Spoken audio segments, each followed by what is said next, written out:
इयत्ता पहिलीसाठी संख्यांचा लहान मोठेपणा यावर आधारित हे शैक्षणिक साहित्य आहे. जेव्हा विद्यार्थ्यांनी 1 ते 100 अंकांची ओळख होते तर त्यातील संख्या लहान कोणती मोठी कोणती हे समजण्यासाठी हे शैक्षणिक साहित्य खूपच उपयुक्त आहे. यामध्ये 2 चक्र मी बनवलेले आहेत. त्यामध्ये वेगवेगळ्या प्रकारे संख्या आपण तयार करू शकतो. समजा या ठिकाणी आपण संख्या तयार केली 5.2 आणि इकडे एक संख्या तयार आपण केली 3.4 तर ही यातील समानता किंवा लहान मोठेपणा ठरवण्यासाठी ते सरकपट्टी आहे.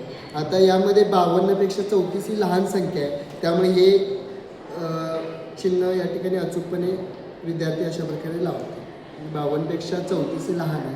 अशा प्रकारे वेगवेगळ्या प्रकारे संख्या इथं झटपट तयार करून सरकपट्टीच्या सहाय्याने विद्यार्थी संख्येतील लहान मोठेपणा ठरवतात.